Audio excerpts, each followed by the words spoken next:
Inniswell Ministries International presents Midweek Message. Hi, family. Well, family, February is the love month, but it's also Black History Month, which is my favoriteest month of the year. And so I want to talk to my Black family and I want to encourage you. First of all, I want you to know that you are more than a conqueror in Christ Jesus. Don't you ever let anybody ever victimize you, like put you in that victim position, because you are not. I need you to know that your forefathers or your ancestors were overcomers. Your ancestors were survivors.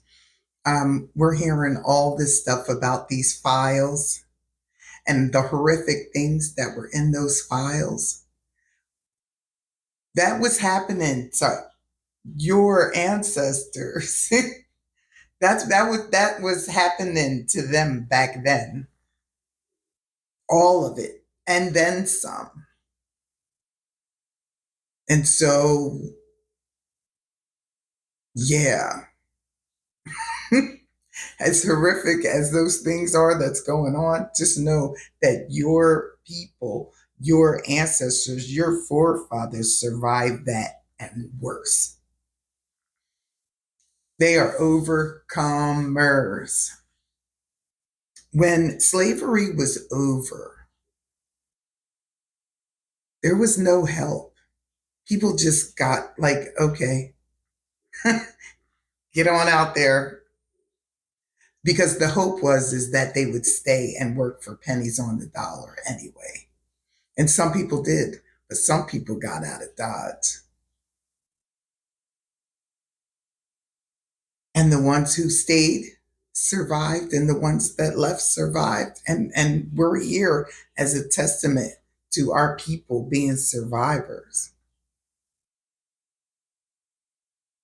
I don't. So if you watch the news or movies or music, you have this view of our people through someone else's eyes. And that is the view that they want put out to the world about you. And I don't even know why. They want negative, stereotypical views put out to the world and out to America about you. But here's the problem. Because they put so much time and effort in demonizing us, the whole world watches us. And so now with the internet, all eyes are on us. And I don't think you realize how powerful that makes you.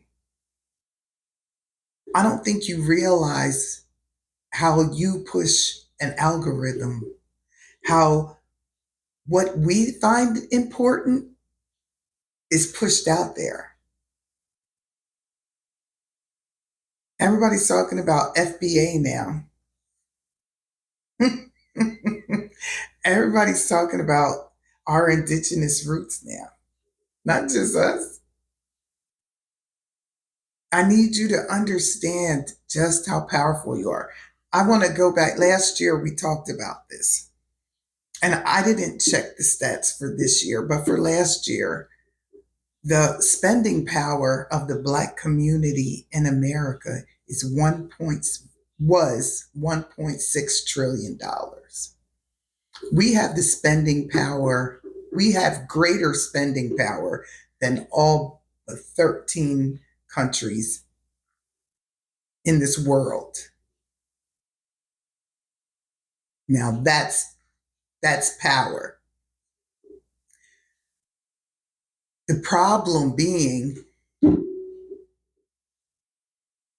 the way that society is set up. We have all these other groups coming in into our neighborhoods, into our communities. Therefore, our spending power goes out the window, right? But if we started concentrating our spending power in our communities, if we started spending our money with ourselves only, like most other communities do, if we began to do that, and that 1.6 trillion went around the Black community even 3 times, imagine what we could do with that.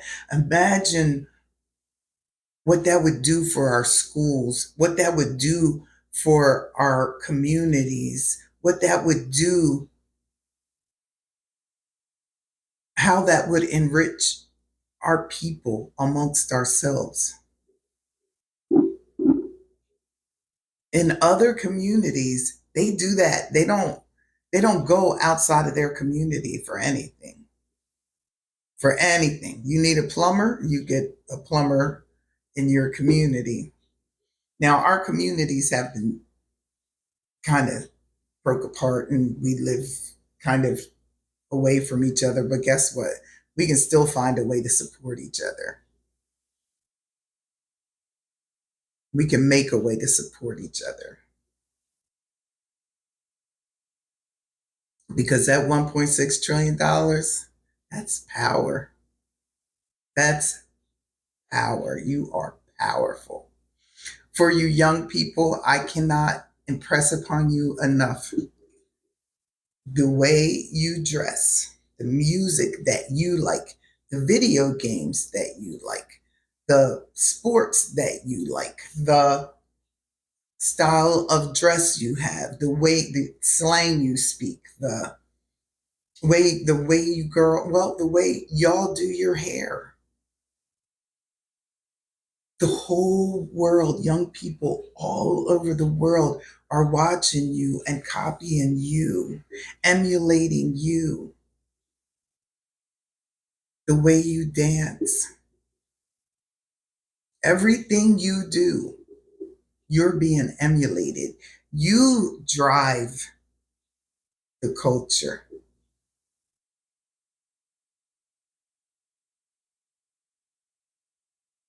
Don't you ever underestimate how powerful you are.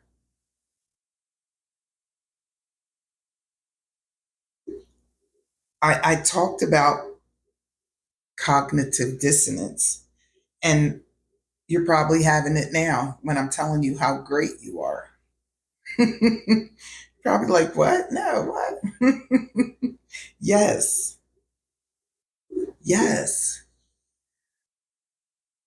Social media was a game changer for us. It connected us where we were separated. And once connected,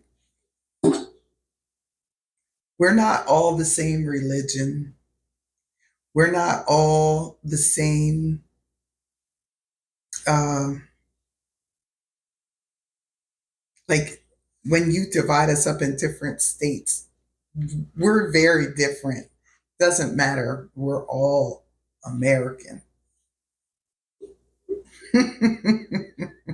We are all American. And all eyes are on us because somebody wanted to make us out to be the villain. Everybody watches us now. It just is the way it is. And thank you.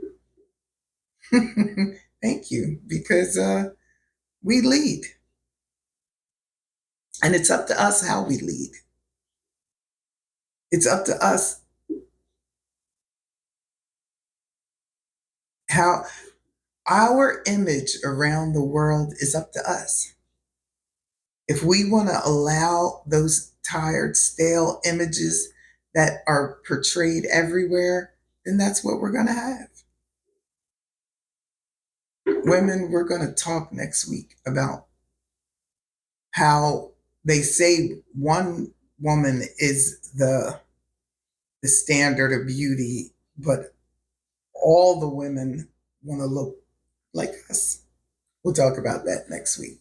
Join us again next time when Inniswell Ministries International presents Midweek Message. Until then, bye.